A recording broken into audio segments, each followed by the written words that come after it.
Hello, my name is Frits de Mul and I would like to talk about the electric motor and the physics behind it and the dynamo and the Hall effect.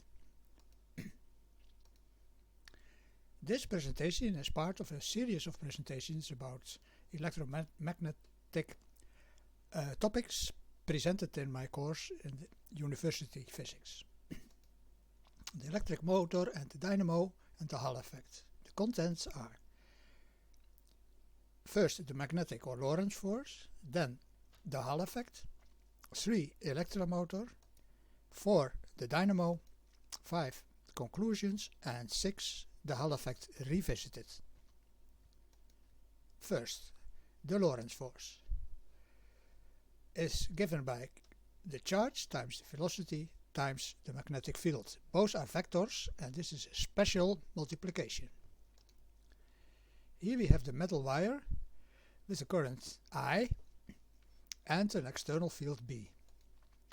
Let's assume we have a positive charge with velocity v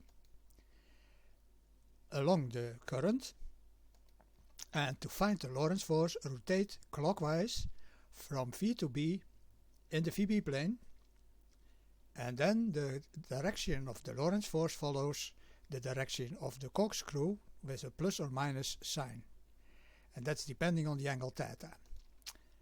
Here is the expression for the Lorentz force with the sign in it, and for theta below 180 degrees the sign is positive, and we follow the plus corkscrew, and for theta larger than 180 the sign is negative, and then we follow the minus corkscrew. And then, following those rules, we find the Lorentz force in this direction. Another way of stating that is using the right hand rule. Rotate from vector A to B over the smallest angle, and then A times B follows the corkscrew direction.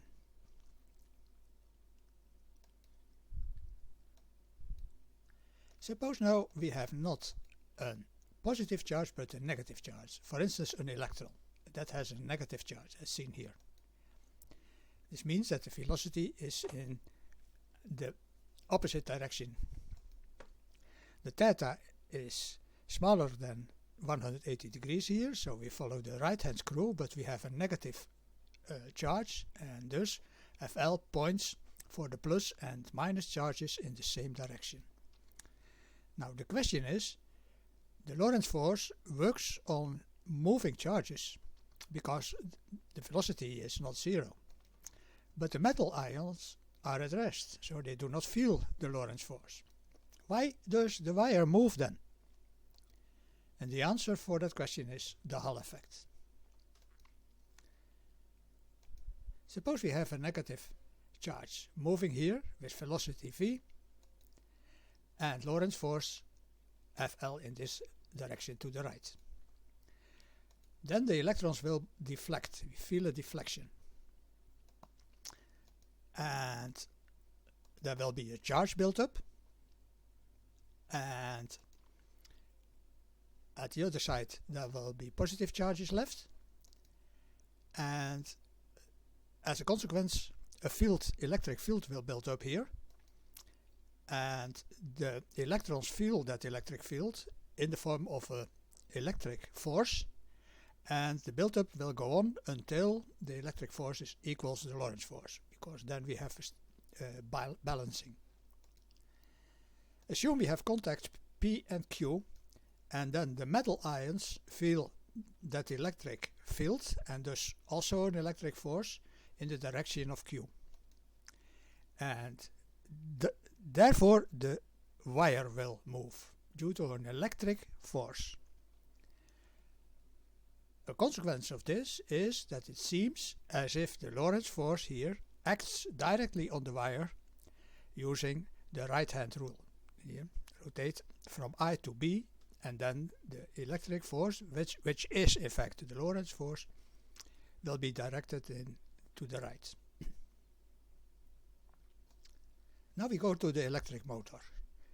Suppose we have an external field B and a metal frame in this form, and the frame is connected to a battery here. The current is from DCBA. And now let's look at one of the electrons somewhere. The electron has a negative charge, so the velocity is in this direction, and the Lorentz force will be upwards.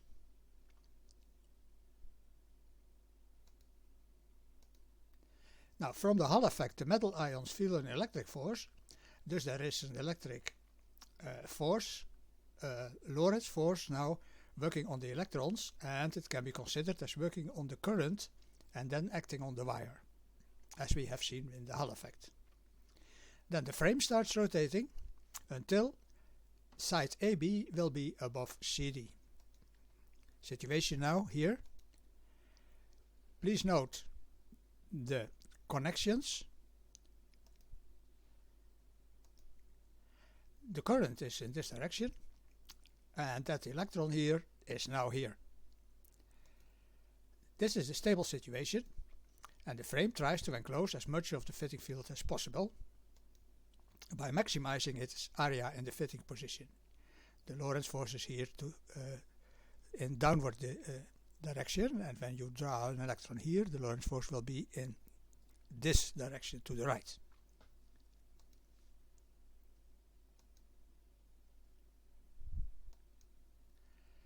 Now the Lorentz force can be considered as working on the current I and then acting on the wire to rotate the wire, and the frame tries to enclose as much of the fitting B field as we have seen by maximizing its area in the fitting position and by producing its own internal field, because we have a current in a field. So we have an internal field B internal. The current makes its own field B internal, and that is directed, as you can see, along the external field. It's a fitting field. And the field, the internal field, can be found using the corkscrew rule for the current. And now it is time to reverse the contacts. Then the frame will rotate again over 180 degrees and then change the contacts again, and then rotation goes on and on and on and on. And now we have a motor. Now the dynamo. The frame again, but there is no battery here, but a meter or two contacts where you can switch on a lamp or something like that. And suppose we now have internal rotation, external rotation. Here is one of the electrons, and the velocity with that external rotation is upwards. And then the electrons will get the velocity and feel a Lorentz force FL. This means that there will be a current I, and the frame will rotate, and this is a position a little bit later. Note the connections here, A, B, C, D. Note the connections. The velocity of the electron is in this direction here, perpendicular to the plane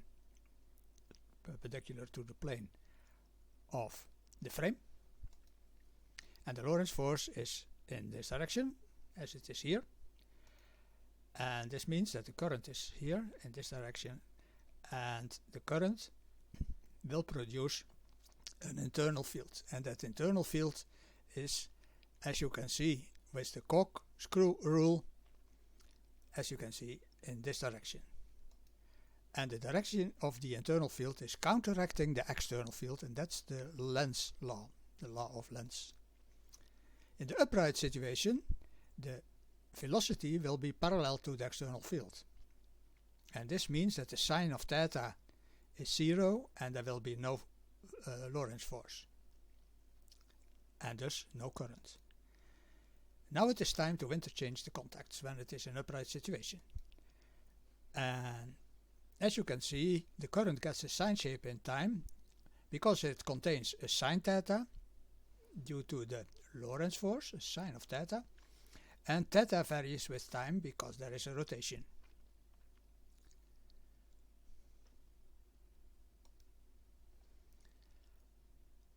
the situation again.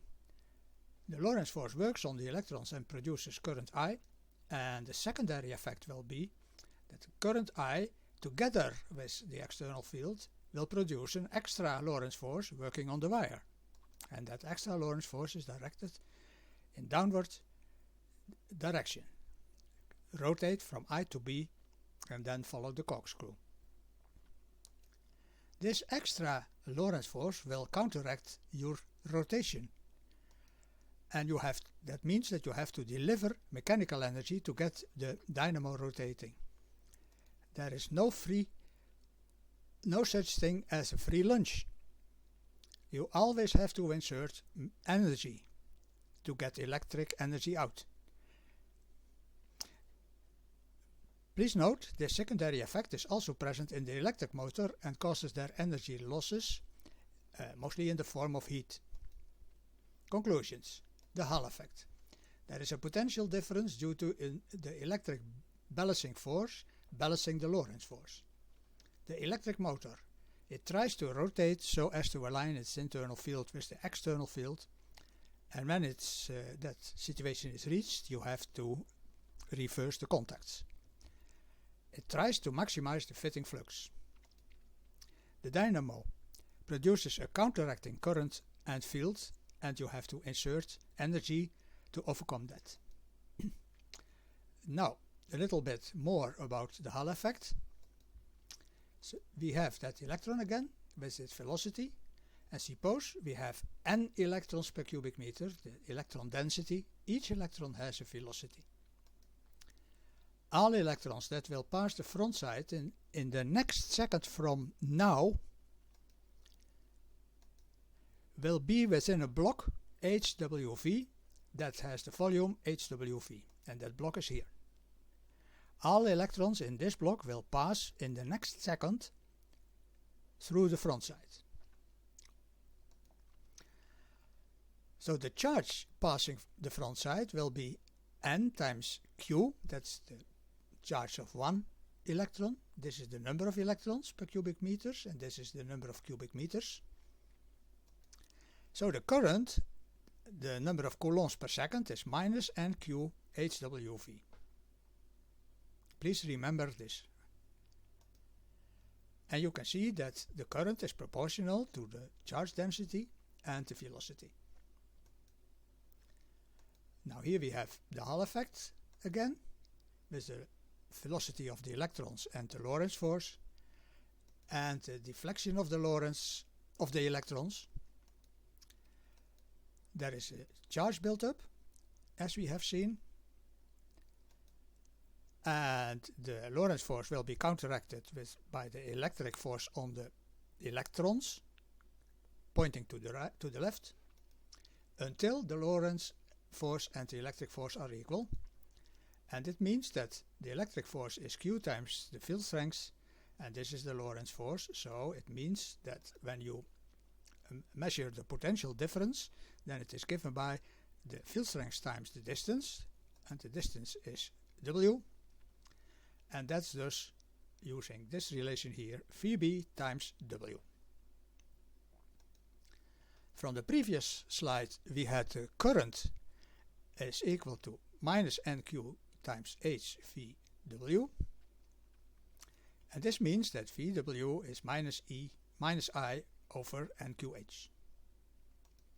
And thus the potential difference is given by minus the current times the field divided by the charge density, the charge of one particle, and the height of the block.